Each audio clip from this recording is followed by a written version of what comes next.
अब लूंगी।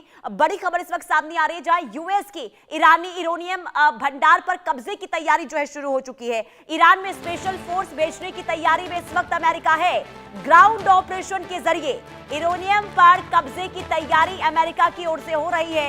ये बड़ी खबर हम आपको बता रहे हैं किस तरीके से अब अमेरिका आगे कदम इस पूरे जंग के हालात में उठाता हुआ नजर आएगा। पहली खबर ये कि यूरेनियम भंडार पर कब्जे की तैयारी अमेरिका कर रहा है और दूसरा ये कि अब जमीनी ऑपरेशन भी करेगा अमेरिका, ये जानकारी सामने आ रही है। और सर, अब ये जमीनी ऑपरेशन को लेकर पहले से संकेत मिल रहे थे कि अमेरिका जो है आगे बढ़ते हुए हो सकता है कि अपने फोर्स को ईरान भेजे और वहां से जमीनी हमले करे।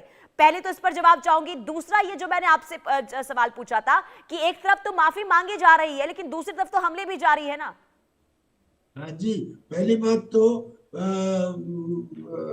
ग्राउंड ऑपरेशंस की, अमेरिका के लिए ग्राउंड ऑपरेशंस करना एक डिफिकल्ट टास्क है, क्योंकि जो ज्योग्राफी है ईरान की वो ऐसी है कि तीन तरफ से वो जाग्रोस पर्वत की न टूटने वाली श्रृंखला है और उसके बाद अगर उसे पार भी कर लो तो फिर एक रेगिस्तान है। आज तक कोई दूसरा देश ईरान पर कब्जा नहीं कर पाया अलावा मंगोल्स के, उसका कारण यही है। लेकिन फिर भी अमेरिका ने प्लानिंग बनाई है कि जो कुर्द है, यानी कि वैसे तो ये कुर्द सीरिया में भी है, इराक में भी है, ईरान में भी है, लेकिन जो ईरान के अगेंस्ट कुर्द है, जो अपनी स्वायत्तता चाहते हैं और जो ईरान के रजाइम को बदलना चाहते हैं, उन कुर्दों को करीब 3,000 ऐसे कुर्द हैं। वैसे तो इनकी संख्या करीब 4 करोड़ है, लेकिन 3 करोड़ लोगों को तैयार किया है, उनको एंटी टैंक जेवलिन मिसाइल दी है, उनको ड्रोन दिए हैं, राइफल दिए हैं और उन्होंने अपना काम शुरू भी कर दिया है। उनसे कहा गया है कि वो जाके खास तौर पे उत्तरी ईरान के हिस्से में वहाँ की IRGC के जो कमजोर हेडक्वार्टर हैं उन पे कब्जा करें और ऐसी स्थिति पैदा करें जैसे गृह युद्ध की स्थिति है, यानी कि ग्राउंड को सॉफ्ट करें। जब वो ग्राउंड सॉफ्ट हो जाए तब अमेरिका कोई ग्राउंड एक्शन ले, और उस ग्राउंड एक्शन में अब उनका उद्देश्य ये नहीं है कि वो नातांज को या फोर्दो को या इस्फहान को पूरी तरह नष्ट कर दे।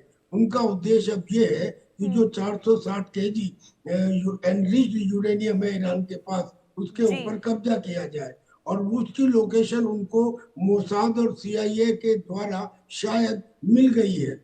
इसलिए वो एक लाइक सर्जिकल स्ट्राइक ऐसा ग्राउंड ऑपरेशन किया जाए, चाहे उसमें पैराड्रॉपिंग इन्वॉल्व हो या और कोई उनकी स्ट्रेटेजी हो सकती है कि उसके ऊपर कब्जा किया जाए, क्योंकि ईरान एक ग्रेट एक्सटेंट तक कमजोर हो चुका है, डेसिमेट हो चुका है। लेकिन सर, ईरान का ये भी स्टेटमेंट सामने आया है, क्योंकि आप कह रहे हैं कि कमजोर हो चुका है ईरान, लेकिन ईरान ये भी कह रहा है कि हमारे पास ऐसे ऐसे हथियार हैं। अभी तो हमने सिर्फ पुराने हथियारों का इस्तेमाल किया है, लेकिन हमारे पास अभी भी ऐसे हथियार हैं जो काफी घातक हैं और उसका भी इस्तेमाल करेंगे तो स्थिति बहुत ज्यादा बदल सकती है। तो आखिर कौन से हथियार का इस्तेमाल करने की बात हो रही है ईरान की ओर से? देखिए, ये बात सही है कि उनके पास पुराने बहुत हथियार थे। अब जो उन्होंने नए हथियार हैं, नए हथियार के कहने का मतलब ये है कि उनके पास MIRV टेक्निक नहीं थी जो रशिया ने उन्हें हाल में ही दी है। MIRV टेक्निक का मतलब होता है multiple independently targetable return vehicle, यानी कि एक ही मिसाइल से बहुत सारे टारगेट्स के ऊपर अटैक करना। एक तो उनकी मिसाइल में ये, और ये चीज अगर हाइपरसोनिक मिसाइल में लग जाए, हाइपरसोनिक वो मिसाइल के जिसे कोई रडार पकड़ ही नहीं सकता, क्योंकि उसके सामने की एयर आयोडाइन हो जाती है, प्लाज्मा बन जाता है, रडार की किरणें आती हैं बजाय रिफ्लेक्ट होने के एब्जॉर्ब हो जाती हैं।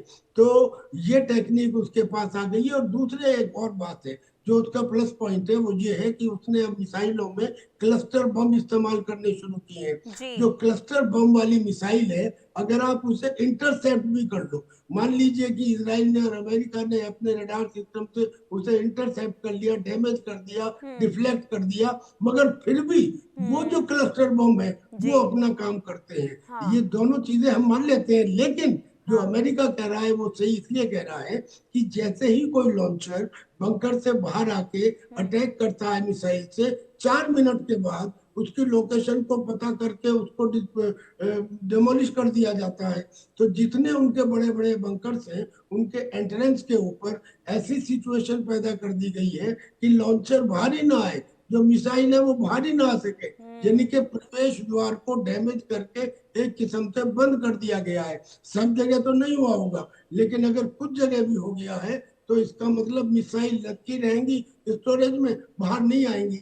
मैं एक एग्जांपल देता हूँ, ईगल 44 उनका एक ऐसा मिसाइल बेस है जो उन्होंने हॉर्मज ऑफ स्ट्रेट के पास बनाया था, और ऐसा मिसाइल बेस बनाया था कि उसमें रनवे भी बनाया गया था, वहां से एयरक्राफ्ट भी टेक ऑफ कर सकते थे। अमेरिका ने और इजराइल ने मिलकर उस ईगल 44 को नष्ट कर दिया, तो औरों को नष्ट करना इतना मुश्किल नहीं होगा। तो ये बात एक हो गई।